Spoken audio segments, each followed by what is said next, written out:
اعوذ باللہ من الشیطان الرجیم بسم اللہ الرحمن الرحیم رب یسر ولا تعسر وتمم بالخیر انک علی کل شیء قدیر۔ خداوند متعال نے انسان کو اشرف المخلوقات قرار دیا ہے، اور اشرف المخلوقات قرار دینے کی وجہ یہ کہ انسان دوسرے جانداروں سے، انسان دوسری مخلوقات سے ایک امتیاز رکھتا ہے۔ وہ امتیاز ارادہ اور اختیار کا ہے، وہ امتیاز عقل و شعور کا ہے، وہ امتیاز ہدایت کو حاصل کرنے کا ہے۔ اگر ہم دوسرے جانداروں کی طرف دیکھیں یا دوسری مخلوقات کی طرف دیکھیں تو خداوند متعال نے ان کو بنا کر بھیجا ہے، لیکن انسان کہ جو اشرف المخلوقات ہے، صاحب ارادہ ہے، صاحب اختیار ہے، صاحب عقل و شعور ہے، اس کو خداوند متعال نے انسان بنا کر نہیں بلکہ انسان بننے کے لیے اس کائنات کے اندر بھیجا ہے۔ انسان بننے کے لیے اس انسان کو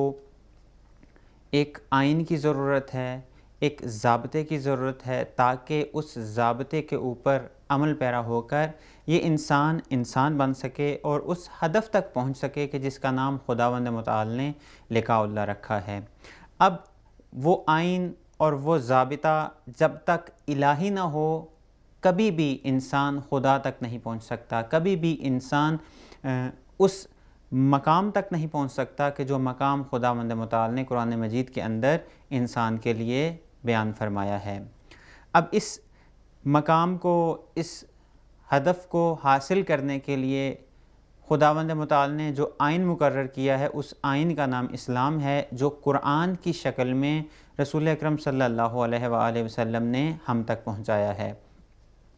اس کی وجہ یہ کہ انسان اس آئین کے اوپر عمل پیرا ہو کر پھر خدا تک پہنچے، اور اس آئین کو حاصل کرنے کے لیے انسان کے پاس دو طریقے ہیں۔ ایک یہ کہ جو خداوند متعال نے جبراً انسان کے لیے مقرر کیا ہے، اور ایک وہ طریقہ کہ جس کے بارے میں خداوند متعال نے سورہ دہر میں ارشاد فرمایا ہے، بسم اللہ الرحمن الرحیم انا ہدیناہ السبیل اما شاکرا و اما کفورا۔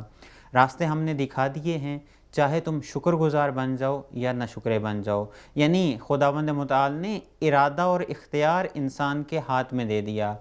اور کسی بھی مخلوق کے پاس ارادہ اور اختیار نہیں ہے۔ اسی لیے وہ تمام مخلوقات کے جن کے پاس ارادہ اور اختیار نہیں ہے، وہ جس طرح سے ہیں اسی طرح سے اپنی کامل ترین شکل میں ہیں، لیکن انسان اپنی کامل ترین شکل میں نہیں ہے، بلکہ انسان نے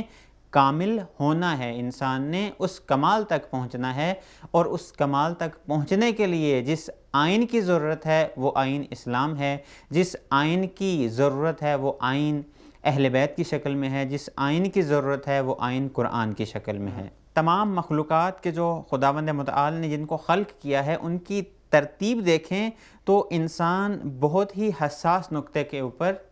کھڑا ہے۔ وہ نقطہ کیا ہے؟ سب سے پہلے اگر ہم دیکھیں، فرشتے ہیں، اس کے بعد انسان ہیں، اس کے بعد حیوان ہے، اس کے بعد نباتات ہیں، اس کے بعد حیوانات ہیں، اور اس کے بعد جمادات ہیں۔ اب انسان اگر چاہے تو مسجود ملائکہ بھی بن سکتا ہے، اور اگر چاہے تو انسان پتھر سے بھی بدتر بن سکتا ہے، اور کسی مخلوق، وہ فرشتے ہوں، حیوان ہوں، جمادات ہوں، نباتات ہوں، کسی کے پاس بھی ارادہ اور اختیار نہیں ہے ماں سوائے انسان کے پاس۔ انسان کو خداوند متعال نے ارادہ بھی دیا، اختیار بھی دیا، عقل بھی دی، شعور بھی دیا، تاکہ وہ ان تمام چیزوں کو استعمال کر کے بروئے کار لا کر مسجود ملائکہ بن سکے، اور اس مقام تک پہنچ سکے کہ جو خدا کی معراج کا مقام ہے۔ اور اگر انسان اسی ارادے کو، اسی اختیار کو، اسی عقل و شعور کو کیا کرے،